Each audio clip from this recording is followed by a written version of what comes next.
News Center 7's Jim Otte reports.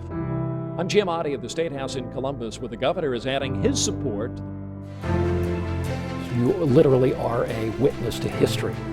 Jim brings certainly a journalistic prowess. He brings to it a perspective and a lens. The goal here is to get 100% of the Ohio delegation behind it and then see if they can get this passed. In Dayton, Jim Otte. Jim Otte. Jim Otte. Jim Otte. I'm Jim Otte at the State House. He helped guide me through really what the community wanted to hear about what we do.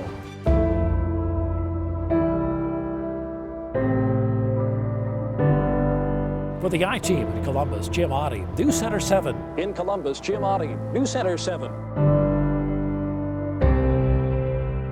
Respected journalist, admired colleague, adored family man. I'm talking about our good friend and colleague, WHIO's iconic State House and investigative reporter, Jim Otte.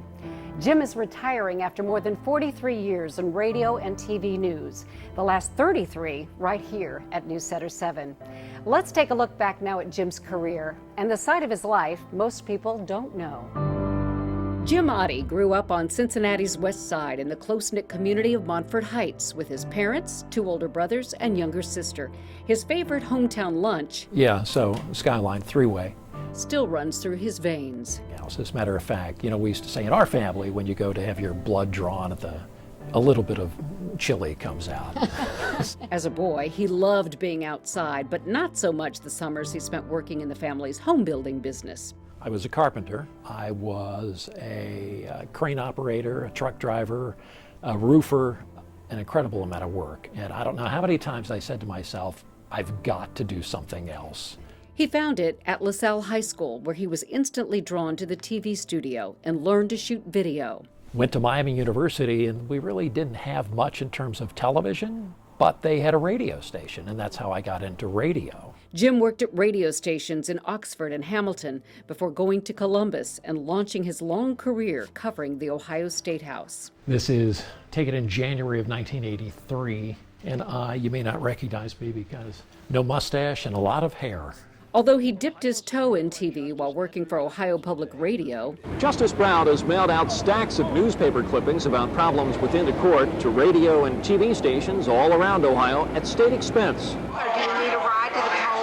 he didn't make the full jump until 1988, And these 2 campaigns are leaving nothing to chance. when WHIO TV had an opening for a State House reporter. What's great about the State House is you have an opportunity to get access to all the people. You can literally just walk up to people in the hallway and say, hey, whatever happened to this issue you were working on? They would give you an update, presto changeo, instant story. Jim's career took him through 8 governors, as well as members of Congress, senators, and presidents.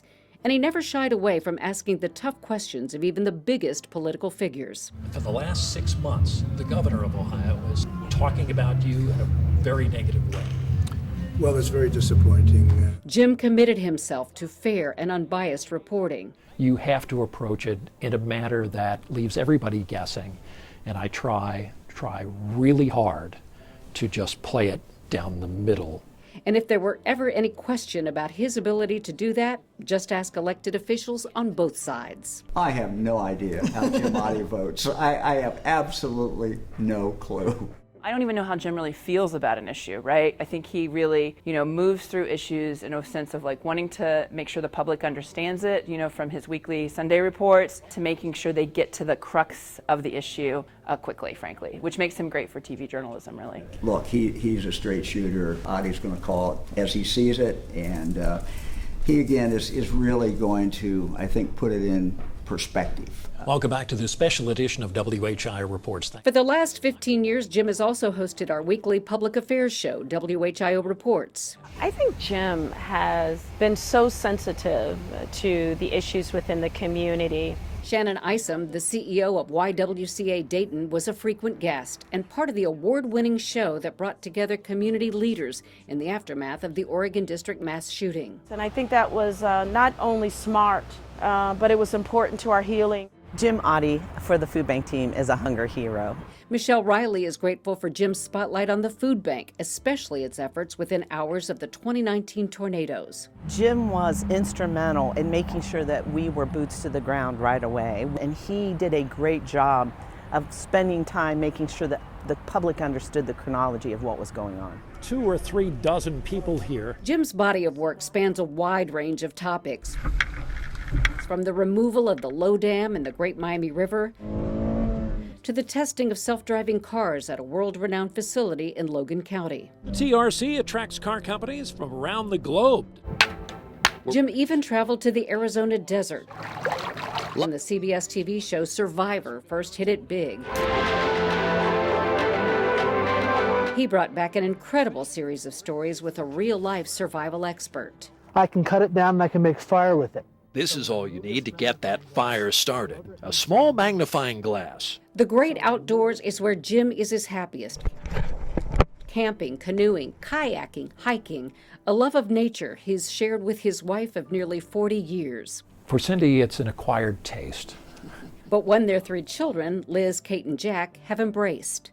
I think most of our vacations were in a tent somewhere, exploring national parks or just different places. Now an avid rock climber, Kate Otte says her dad taught her so many important life lessons. Definitely a work ethic and having projects and hobbies. I 100%, I don't feel like I learned how to write in school. I learned how to write from my dad. Hi, good morning.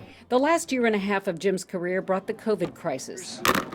That should be a warning to you, hey, I need to get a test. Which meant daily news conferences with the governor and health leaders and protests over lockdowns and mask mandates. I think we spent the majority of our time at the State House, like I am here, masked up. Among his plans for retirement, I've got a long, long list of places, my bucket list of places to go to, mostly for canoeing and kayaking, mostly for camping. And he has another list of updates needed to his and Cindy's nearly 100-year-old house. Some of it I'll have to do and some will have to be contracted out. But I know just enough to be very dangerous.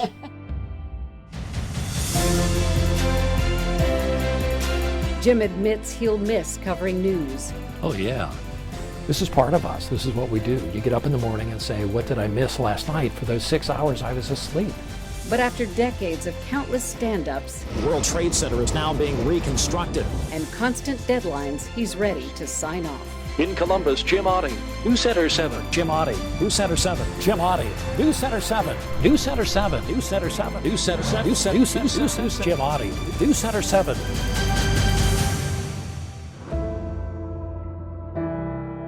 My hope is that my toughest deadline is getting the grandkids to soccer practice at the right time, at the right place.